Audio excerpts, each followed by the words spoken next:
Right-wing extremist leaders convicted of seditious conspiracy in the U.S. Described as a game changer for the government, will it prove a blow to right-wing movements nationwide? Or will Elmer Stuart Rhodes and his Oath Keepers grow stronger from persecution? I'm Andrea Sankey, and this is The Newsmakers.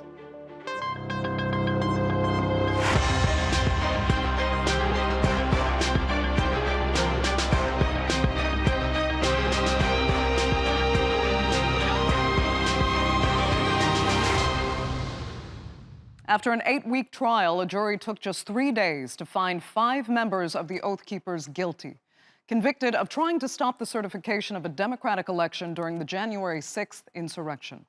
Oath Keepers leader Stuart Rhodes and his lieutenant, Kelly Meggs, were convicted on charges of seditious conspiracy, marking the first time in nearly 3 decades that federal prosecutors succeeded in such a case. It is the highest-profile trial to emerge so far from the deadly assault. The verdict against Rhodes is seen as a major win for federal prosecutors, and the result could affect how the Justice Department will fare in trials to come, particularly one that started on Tuesday involving less senior Oath Keepers also charged with seditious conspiracy. Well, the Oath Keepers are reported to have up to 30,000 followers who say they need to defend the U.S. Constitution by any means necessary. Over the course of the trial, prosecutors showcased the group's efforts to keep Donald Trump in the White House. They also showed evidence of Rhodes discussing the prospect of a civil war, warning the Oath Keepers that they might have to rise up in insurrection to defeat Joe Biden. So who is Stuart Rhodes? Here's a look. Elmer Stuart Rhodes joined the U.S. Army as a paratrooper soon after graduating from high school, but he was honorably discharged after being injured during a night parachuting accident. In 2001, Rhodes enrolled in Yale Law School.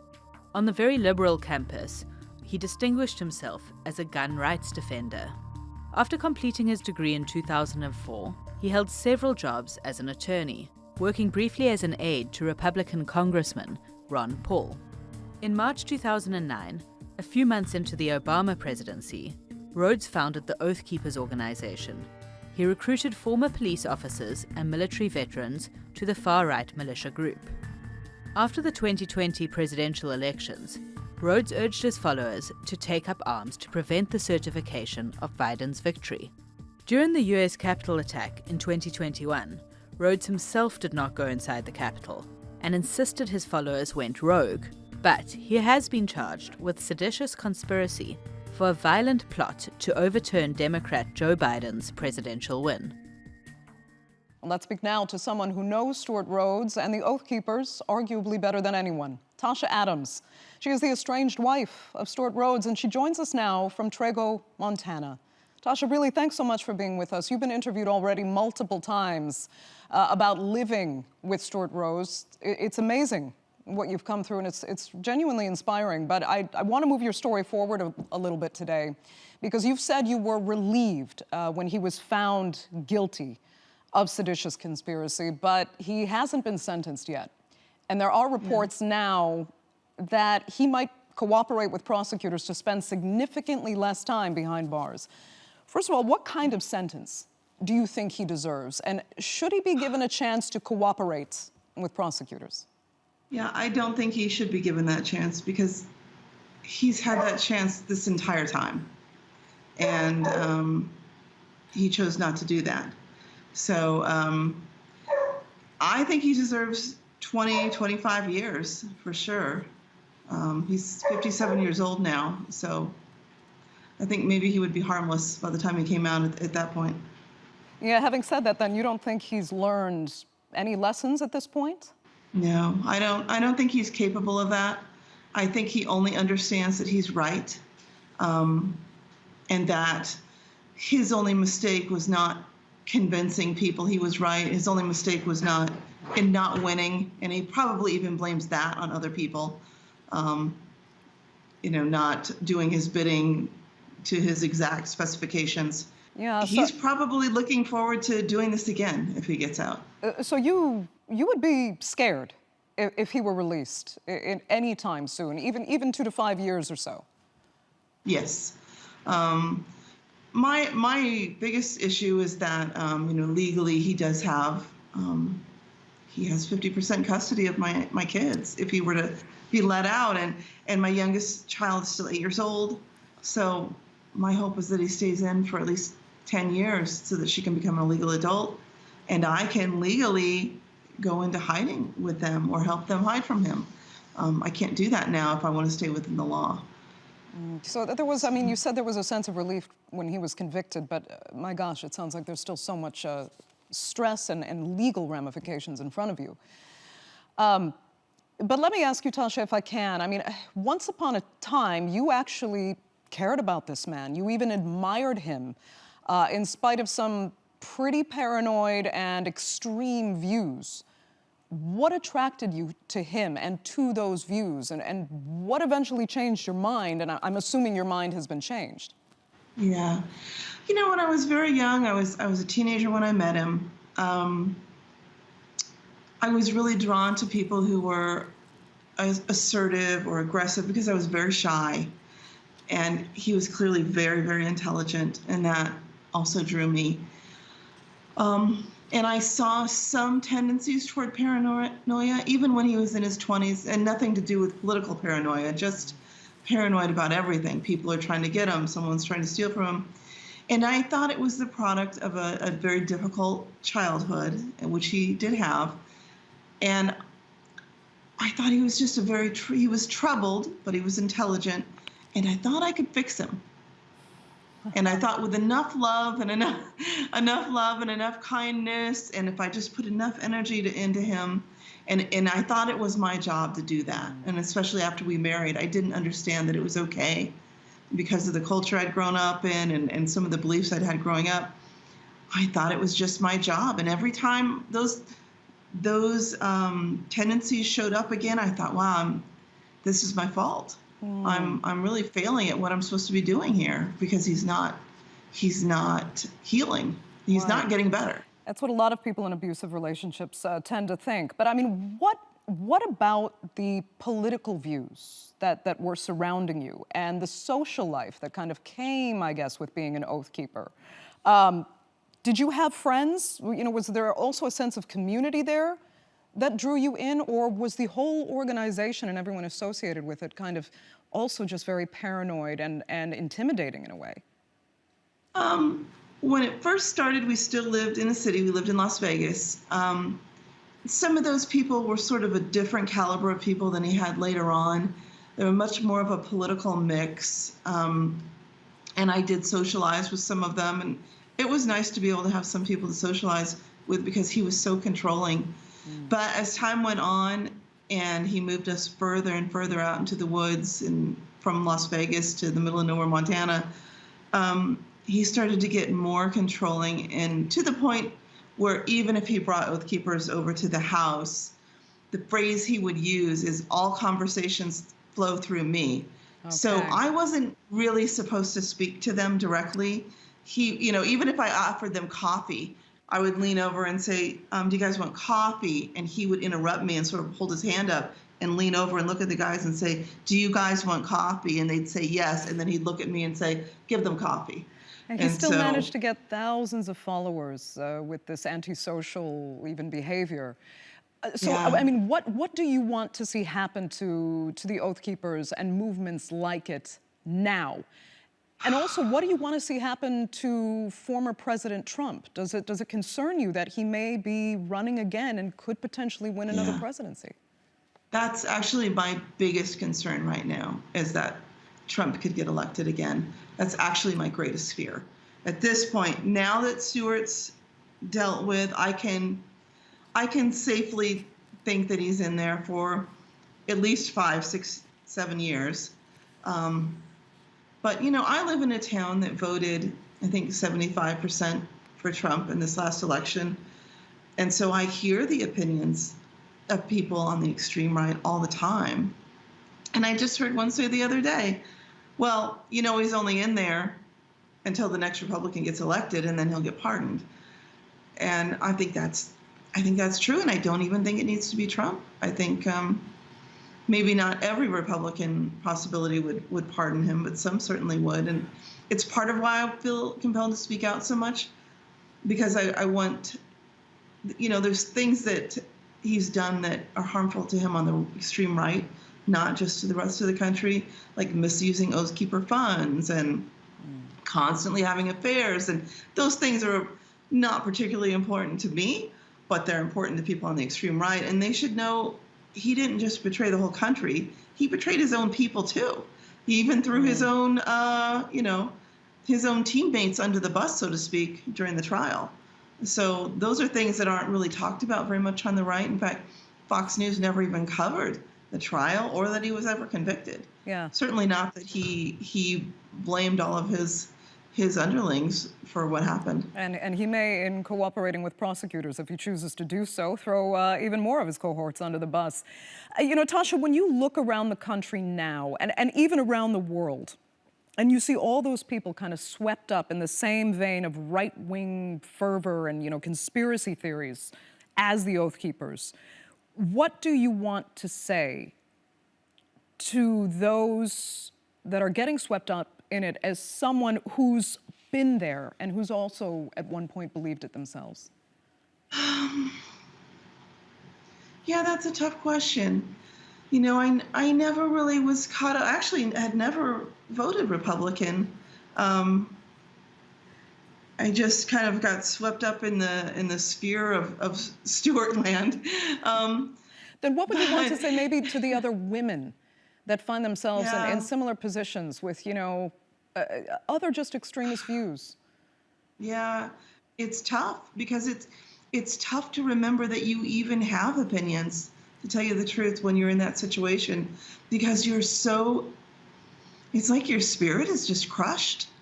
It's hard to remember that you even have your own songs that you like, let alone your own political viewpoints. And, sometimes you just have to kind of step outside of yourself and imagine a friend or a family member being talked to in that way, being treated in that way, being threatened in that way. And when you can imagine it being done to someone else, sometimes you can realize the absurdity of it and how not okay it is. But you just get so used to living in that yourself. Or even just flip the roles around. What if you were to talk to your husband in that way? What would happen? Obviously would not be acceptable. And it just takes a lot of imagining yourself in a different scenario, and a lot of reading. I definitely did a lot of reading on slowly getting used to the idea that I'm an abused wife. Right. I'm afraid to leave the house. I face loaded guns. I'm afraid, of him swinging sticks at my head, and that's not okay. But you get so used to that. Tasha, quickly, Kelly Meg's wife, Connie, as you know, she's also facing charges. Do you feel for her? I don't. And, because she took part in this, she really did. There are some other women in this movement. I actually felt really terrible for Jessica Watkins. I felt like maybe Stewart had targeted her, knowing that she was in a difficult position in life, which is something he would do. He would target people. I felt a lot of empathy for the person he was dating, who had been the Oath Keeper's attorney at one point, because I knew that she had a history of being in abusive relationships, and I felt like he probably targeted her as well. Yeah. Tasha, I wish we had more time. I'm really honored to have you on the show, actually, after everything you've been through and the testimony that you've been able to give publicly through these interviews. Thank you so much for being with us on The Newsmakers. We really do appreciate it. Yeah, thank you for having me. I appreciate you.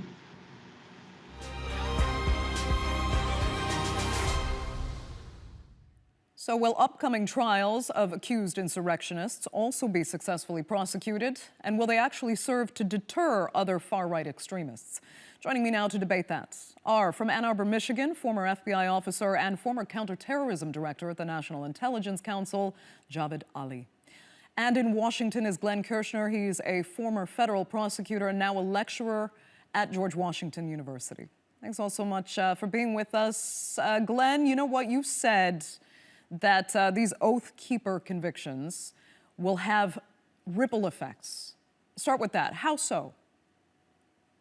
I think a couple of ways. I sat through the 7-week trial. I covered the Oath Keepers trial. And it was interesting because even though this trial in many ways was steeped in politics, the prosecutors in the case tried to keep politics out of it as best they could. You rarely even heard the prosecutors mention the name Donald Trump. Now, the Oath Keepers, on the other hand, dragged politics into the courtroom. The lead oath keeper, and who I would refer to as the lead defendant, Elmer Stuart Rhodes, testified and said to the jury point blank, the 2020 presidential election was unlawful and unconstitutional, in my opinion. He also told the jury that he was a constitutional expert. Of course, he's also a disbarred lawyer.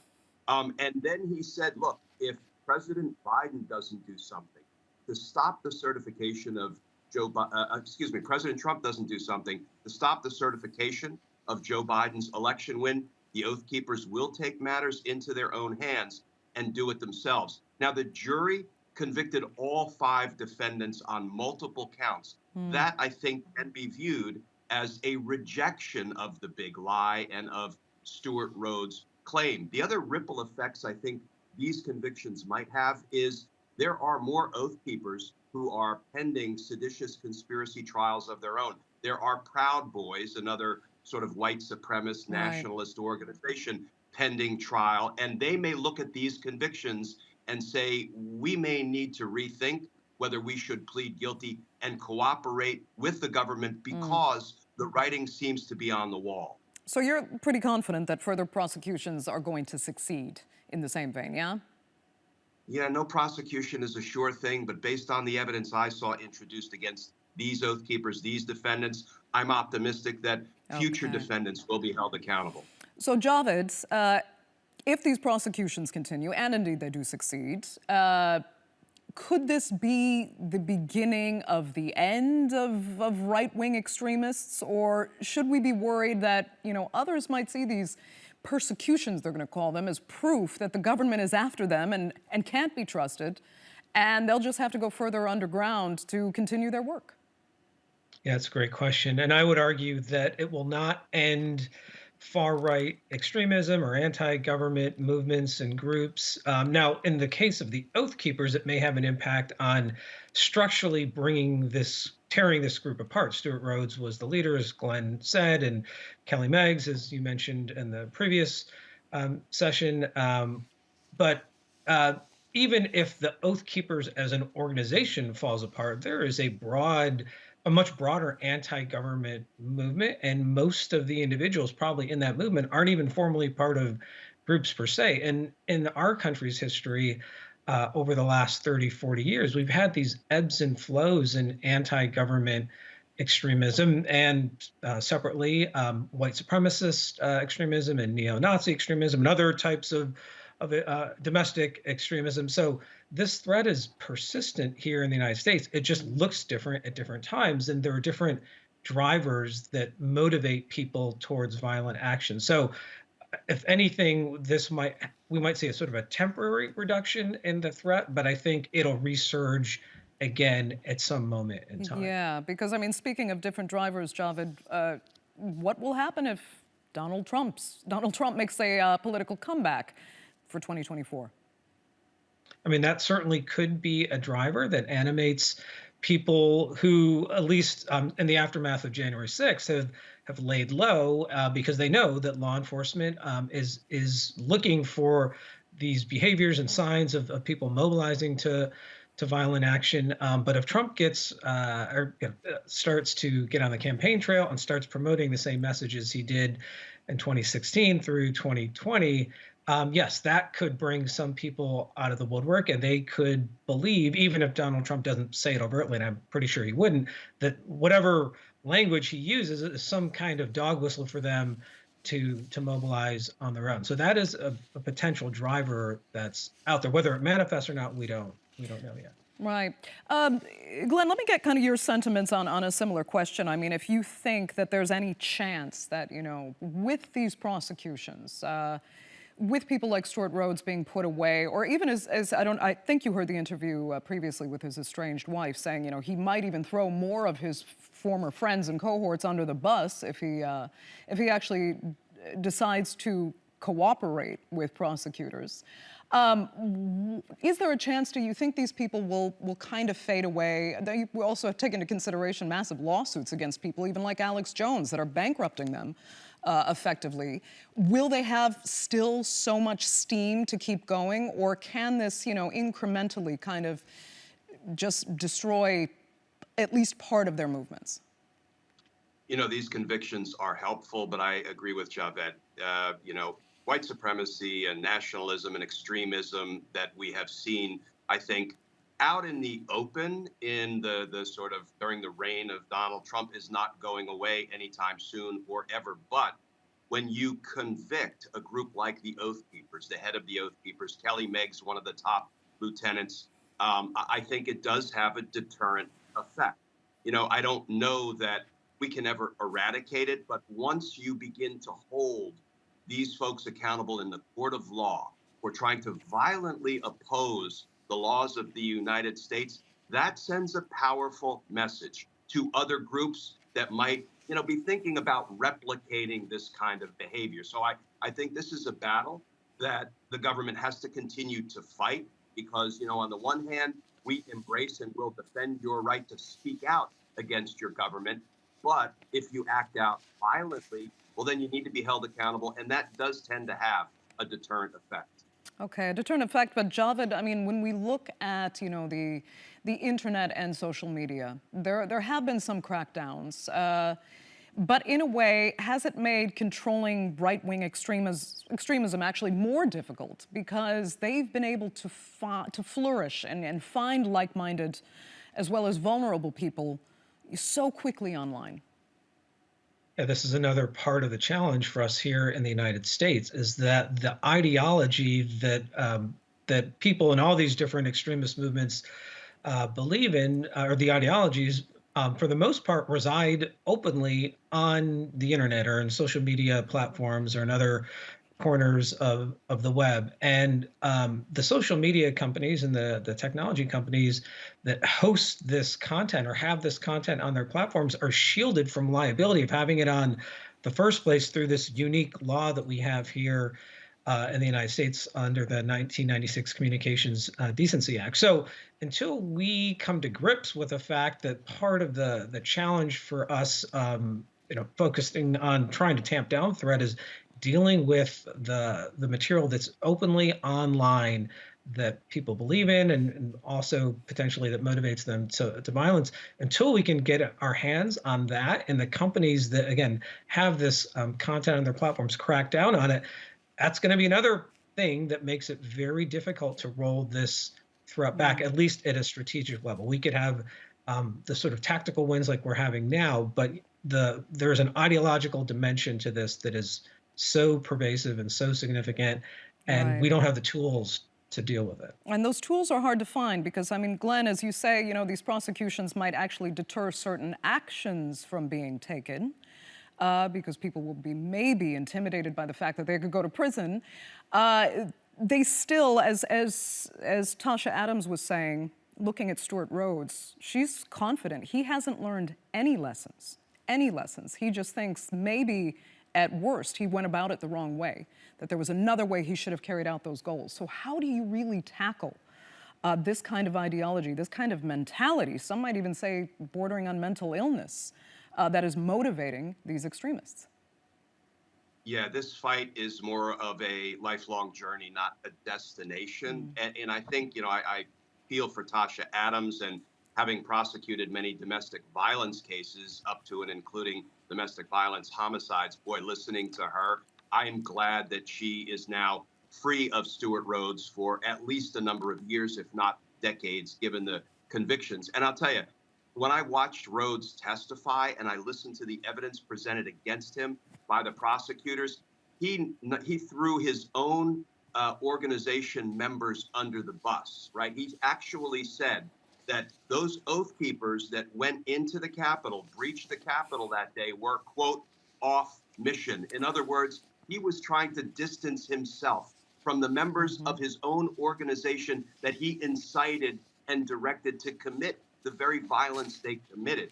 And he also threw his girlfriend, Kelly Sorrell, under the bus when he was caught in writing, sending messages to fellow Oath Keepers after January 6th, saying, among other things, delete all of your incriminating posts and comments. He actually testified that, oh, well, that wasn't me using my phone to send those messages out. My girlfriend took my phone and pretended to be me and sent those messages out. You can't make up false testimony like that. Yeah. And he was caught in lie after lie after lie. Do I expect he's now going to have a change of heart and cooperate with the authorities? I think that very unlikely. I think he needs to be punished for what he did. I think he needs to be incapacitated in prison so he can't hurt anybody else moving forward. Okay. Glenn, I'm going to have to give you the final word. Very unfortunately, we're out of time for this edition of The Newsmakers. I'd like to thank both of you so much for being with me and our viewers, of course, for tuning in as well. Remember, you can follow us on Twitter and do be sure to subscribe to our YouTube channel. I'm Andrea Sankey. We'll see you next time.